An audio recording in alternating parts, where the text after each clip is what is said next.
Sudah 9 tahun berlalu sejak pemimpin kontroversial Libya, Muammar Gaddafi atau Gaddafi, dijatuhkan dari tahtanya dan kemudian meninggal dunia secara tragis karena dibunuh pemberontak. Libya sepeninggal dirinya kini porak-poranda. Pihak asing hilir mudik memperebutkan minyak bumi dan gas milik negeri itu, bagaikan tanah tak bertuan. Dunia Barat mencirikannya sebagai pemimpin diktator dan menempatkannya sebagai salah satu musuh besar mereka. Sebaliknya, dunia Islam dan masyarakat Afrika menganggapnya sebagai tokoh yang selalu membela dunia Islam dan negara dunia ketiga. Ada beberapa fakta menarik dari Muammar Gaddafi yang berhasil kami rangkum dari berbagai sumber. Nama lengkap Gaddafi adalah Muammar Muhammad Abu Minyar Gaddafi. Dunia Barat menyebutnya Gaddafi. Dia lahir di Qasr Abul Hadi, Libya pada 7 Juni 1942. Gaddafi adalah sarjana geofisika dari Howard University, Washington DC, Amerika Serikat. Namun dia tak menghadiri wisuda dan tak mengambil ijazahnya. Kolonel Gaddafi berkuasa selama 42 tahun, yaitu dari tahun 1969 sampai 2011, ketika perang sipil menjatuhkan dirinya dari kekuasaan. Gaddafi tetap menggunakan pangkat kolonel, walaupun sebenarnya sudah berhak menyandang pangkat setingkat mayor jenderal. Pangkat kolonel adalah kenangan baginya ketika meraih tahta sebagai pemimpin Libya.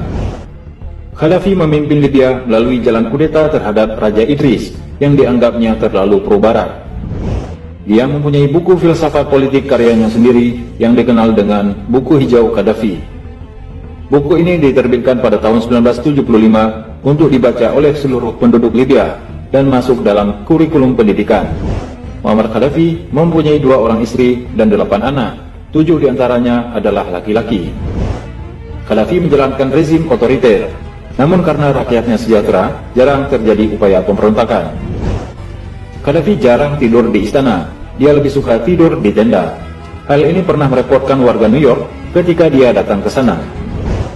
Muammar Gaddafi selalu dikawal oleh pengawal perempuan dari Ukraina dan sejumlah polisi. Pengawal terdekatnya adalah wanita bernama Galina Kolodnitska. Gaddafi membebaskan biaya pendidikan dan kesehatan bagi warga Libya. Bagi warga Libya yang ingin bersekolah ke luar negeri, maka semua biaya akan ditanggung oleh pemerintah. Jika orang Libya ingin memulai bertani atau berkebun, maka mereka akan diberikan sebuah rumah, tanah pertanian, peternakan, dan benih atau biji-bijian. Semuanya diberikan secara gratis. Gaddafi membebaskan biaya persalinan, bahkan memberikan tunjangan bagi ibu dan bayi.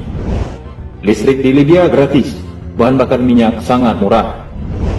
Di era pemerintahan Gaddafi, tidak ada seorang pun di Libya yang menjadi pengemis dan gelandangan, karena semuanya mendapatkan rumah. Ketika warga Libya melangsungkan pernikahan, maka pasangan pengantin akan mendapat sebuah apartemen atau rumah gratis dari pemerintah. Libya adalah negara yang tidak mempunyai hutang. Tidak heran kalau Amerika dan negara kapitalis lainnya tidak menyukai Libya. Gaddafi tidak tertarik kucuran dana dari IMF atau World Bank. Dengan kata lain, Libya adalah negara yang benar-benar independen. Inilah alasan negara-negara barat memerangi Libya.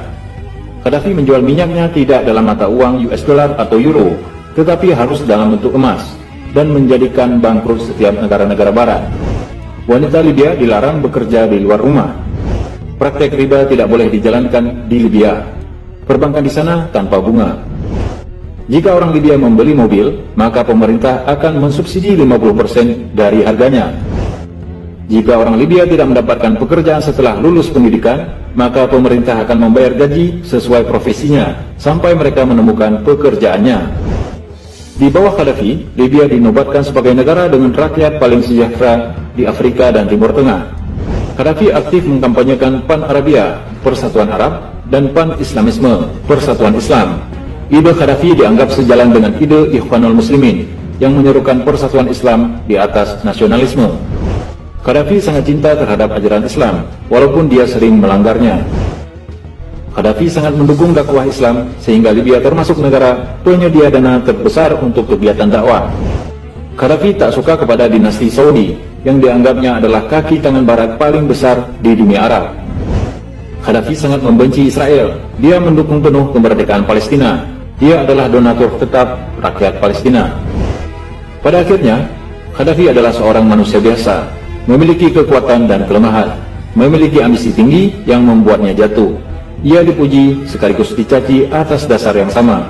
Namun sejarah mencatat bahwa selama 42 tahun ia memimpin, hampir seluruh sisi kehidupannya berisi serangan terhadap hegemoni Barat.